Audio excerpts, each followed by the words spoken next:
কথাটো হ'ল মানে চাৰ্জশ্বিটখনৰ যিটো চাৰ্টিফাইড কপিটো এতিয়ালৈকে এভেইলেবল হোৱাকৈ নাই। মই যিমান দূৰ গম পাইছোঁ, আমিও এপ্লাই কৰিছোঁ, কাৰণ আমিও এজন পিটিশ্যনাৰৰ হৈ পেলাই মহামান্য গুৱাহাটী উচ্চ ন্যায়ালয়ত এখন ৰাজহুৱা স্বাৰ্থজনিত আবেদন দাখিল হৈ আছে জুবিনৰ মানে ন্যায়ৰ কাৰণে।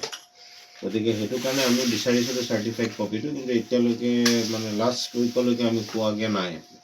তথাপি যিহেতু বিভিন্ন চ'ৰ্চৰ থ্ৰুদি, সংবাদ মাধ্যমৰ থ্ৰুদি আপোনাৰ এখন চাৰ্জশ্বিট বা তেনেকুৱা কিছু কিয়দ অংশ আপোনাৰ মানে চাৰ্কুলেট হৈ আছে, তো সেইখিনিৰ ওপৰত একচুৱেলি সঠিকভাৱে মন্তব্য দিয়াটো খুবেই কঠিন। কিন্তু তথাপি যিহেতু বিভিন্ন সংবাদ মাধ্যমত ওলাই আছে নিউজবিলাক, আৰু আপোনাৰ যিখিনি মই পঢ়িব পাৰিছোঁ, এইখিনি পঢ়ি পেলাই চাওক। এতিয়া কথাটো হ'ল, এটা পাক্কা আৰু খুব পানী যিটো ৱাটাৰ টাইট চাৰ্জশ্বিট বুলি আমি কওঁ, তেনেকুৱা হৈছে নে নাই হোৱা, সেই বস্তুটোৰ বিষয়ে এটা সঠিক মন্তব্য দিয়াটো মই ভাবোঁ এই মুহূৰ্তত মানে ঠিক কথা নহয়, কাৰণ যিহেতু চাৰ্টিফাইড কপিটো এভেইলেবল নহয়। এতিয়া ছেকেণ্ডলি মই দেখিছোঁ আপোনাৰ বিভিন্ন মানে আপোনালোকৰে সংবাদ মাধ্যমত নিউজ কিছুমান ওলাইছে, আপোনাৰ এনেকৈও কৈছে যে এইটো আপোনাৰ মানে চাৰ্জশ্বিটখন খুব এটা ঠিক হোৱাগৈ নাই। ময়ো বিভিন্ন লেবছ এণ্ড লেকুনাজ আপোনাৰ চাৰ্জশ্বিটখন পঢ়ি পেলাই দেখিছোঁ আপোনাৰ। তো এতিয়া চাওক, এই লেবছ এণ্ড লেকুনাজবিলাক যদি আমি চাব যাওঁ, তেতিয়াহ'লে আৰম্ভণিৰ পৰা আমি ইনভেষ্টিগেশ্যনটো চাব লাগিব। একদম আৰম্ভণিৰ পৰা যেতিয়া ইনভেষ্টিগেশ্যনটো হ'ল, আপোনাৰ যিটো কেছত আপোনাৰ ৰেজিষ্ট্ৰেশ্যন হৈছিলে CIDPS কেছ নাম্বাৰ 18/2025, আৰু সেইটোৰ তাত ধৰিয়েই আপোনাৰ স্পেচিয়েল ইনভেষ্টিগেশ্যন টীমটো বনালে। আৰু সেই স্পেচিয়েল ইনভেষ্টিগেশ্যন টীমৰ যিখিনি কৰণীয় আছিলে, আপোনাৰ ধৰক ছিংগাপুৰত গৈ পেলাই প্লেচ অফ অকাৰেঞ্চত গৈ ছিংগাপুৰ পুলিচৰ সহযোগ লৈ তাৰ পৰা আপোনাৰ মেটেৰিয়েল এভিডেঞ্চ বা ইলেক্ট্ৰনিক এভিডেঞ্চ এইবোৰ যিবোৰ কালেক্ট কৰিব লাগিছিলে বা ৰিকুৱেষ্ট কৰিব লাগিছিলে, সেইবোৰ কিন্তু মই এতিয়ালৈকে দেখা নাই আপোনাৰ, যে তেওঁলোকৰ সেই চাৰ্জশ্বিটখনত বা যিখিনি কিয়দাংশ মই পাইছোঁ তাৰ পৰা এইটো স্পষ্ট হোৱা নাই যে কি কি বস্তু আপোনাৰ প্লেচ অফ অকাৰেঞ্চৰ পৰা চিজ কৰি আনি পেলাই আপোনাৰ মানে ইয়াতে তেওঁলোকে কোৰ্টত এক্সিবিট হিচাপে ৰাখিব। এটা বস্তু মই দেখিছোঁ যে 500 ml পানীৰ বটল এটা তাৰ পৰা ছিংগাপুৰৰ পৰা অনা বুলি ইয়াতে মানে তেওঁলোকে চাৰ্জশ্বিটখনত উল্লেখ কৰিছে। এতিয়া কথাটো হ'ল, এই চাৰ্জশ্বিটখনৰ জৰিয়তে জুবিন গাৰ্গ ডাঙৰীয়াই ন্যায় পাব নে নেপাব, সেই বস্তুটোৰ মন্তব্য দিয়াটো আজি একদম প্ৰিমেচিউৰ। আপুনি চাওক, প্ৰচিকিউশ্যনৰ হাতত বা ৰাজ্য চৰকাৰৰ হাতত এতিয়াও যথেষ্ট সময় আছে, সদিচ্ছা আছে।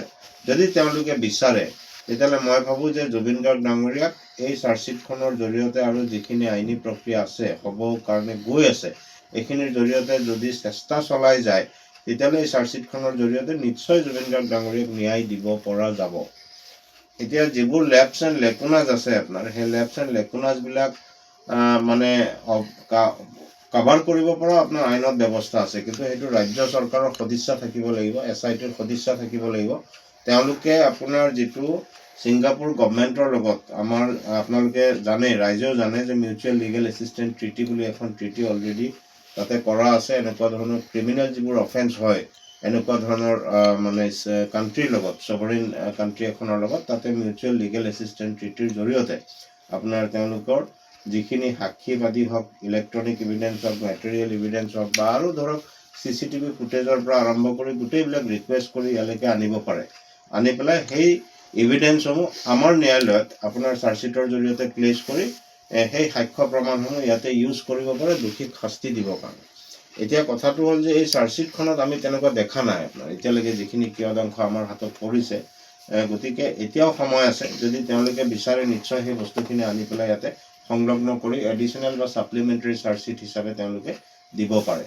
এতিয়া চবতকৈ ডাঙৰ কথাটো হ'ল, চাওক, ইয়াতে যিটো চাৰ্জ লগাইছে আপোনাৰ, ফাৰ্ষ্ট অফ অল যিটো ছেকশ্যন আহিছে 61(2), আৰু তাৰ উপৰি ইয়াতে ছেকশ্যন লগাইছে ছেকশ্যন 3, ছাবছেকশ্যন 6, ছাবছেকশ্যন 7, ছাবছেকশ্যন 8, 61(2) আহিছে, 103, 105, 316 কেইজনমানৰ এগেইনষ্টে। এই যিখিনি চাৰ্জ, এতিয়া চাওক, ক্ৰিমিনেল কনস্পিৰেচি এটা যেতিয়া প্ৰুভ কৰিব লাগে, এইটো এটা ইমান সহজ কাম নহয়।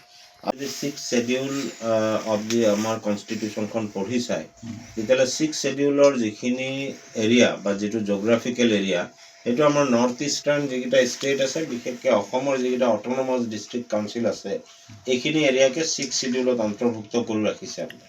আৰু ইয়াতে স্পেচিয়েলি 6 শিডিউলটো বনাইছে, ইয়াৰে যিখিনি ভূমিপুত্ৰ, যিখিনি ট্ৰাইবছ, তেওঁলোকৰ যাতে মানে কালচাৰেলে হওক বা তেওঁলোকৰ যিটো এথনিচিটিয়ে হওক, গোটেইখিনি যাতে প্ৰিজাৰ্ভ হৈ থাকে, তেওঁলোকৰ ভূমিৰ অধিকাৰ, তেওঁলোকৰ যিখিনি লোকেল ল, এইখিনি যাতে বহিৰাগতৰ অগ্ৰাসন হৈ পেলাই নষ্ট হৈ নাযায়, সেই পৰিপ্ৰেক্ষিততে আপোনাৰ এই মানে 6 শিডিউলটো কনচেপ্টটো মানে কনষ্টিটিউশ্যনত ইনক্লুড কৰা হৈছে। আৰু সেইটোৰ আওতাতে আপোনাৰ কাৰ্বি আংলংটোও পৰে, কাৰণ আপোনাৰ নৰ্থ কাছাৰ হিলছ যিটো আপোনাৰ অট'নমাছ কাউন্সিল আছে। গতিকে এতিয়া কথাটো হ'ল চাওক, এই যিটো আমি দেখি আছোঁ আপোনাৰ যিটো অগ্ৰাসন হৈছে বা বহিৰাগতই আহি পেলাই যে আজি আপোনাৰ মানে গো বেক ধনি দিবৰ কাৰণে যে সাহস কৰিছে আপোনাৰ তাৰে লোকেল মানুহখিনিক, এইটো অত্যন্ত দুৰ্ভাগ্যজনক আপোনাৰ। এতিয়া মই যিমান দূৰ জানো, যিহেতু মই গোচৰটোৰ লগত আপোনাৰ মানে সম্পূৰ্ণভাৱে জড়িত নহয়, যিটো ষ্টেৰ কথা ওলাইছে আপোনাৰ মহামান্য গুৱাহাটী উচ্চ ন্যায়ালয়ত নিশ্চয় আপোনাৰ এটা গোচৰ, কাৰণ যিহেতু আমাৰ সন্মানীয় মুখ্যমন্ত্ৰীগৰাকীয়ে কৈছে, গতিকে ময়ো সেই একজেক্টলি কেছ নম্বৰটো এতিয়ালৈকে দেখা নাই, কিন্তু ষ্টে থাকিব লাগিব। আৰু সেই ষ্টে থকাৰ কাৰণে হয়তো এই উচ্ছেদ যিটো অভিযান ৰাজ্য চৰকাৰে চলাইছিলে, এইটো সাময়িকভাৱে স্থগিত হৈ আছে। গতিকে নিশ্চয় মই ভাবোঁ যে প্ৰতিপক্ষত, বিশেষকৈ আপোনাৰ যিটো অট'নমাছ কাউন্সিল আছে কাৰ্বি আংলঙত, তেওঁলোকে আহি পেলাই যদি শপতনামা নিদিয়ে, তেতিয়াহ'লে গোচৰটো এডভান্স নহ'ব। আৰু এডভান্স নহ'লে যিটো ষ্টে আছে বা কোৰ্টৰ যিটো গোচৰ, এইটো এটা ফাইনেলিটি নাপাব আপোনাৰ। গতিকে এই শপতনামাখন দিয়াৰ লগে লগে গোচৰটো এডভান্স হ'ব, আৰু ষ্টেটো যদি ভেকেট হৈ যায় বা ৰাজ্য চৰকাৰে যদি জোৰদাৰভাৱে লাগে, তেতিয়াহ'লে মই ভাবোঁ এই উচ্ছেদ অভিযানটো আকৌ চলাই নিব পাৰিব। আৰু এই ষষ্ঠ অনুসূচিত মানে কেনেকুৱা বহিৰাগত লোকে মাটি ক্ৰয় নাই কৰে, নাই, সেই তাতে ক্ষেত্ৰত আপোনাৰ চাওক ভূমিৰ অধিকাৰ, আপুনি চাওক ষষ্ঠ অনুসূচিত জাতিটো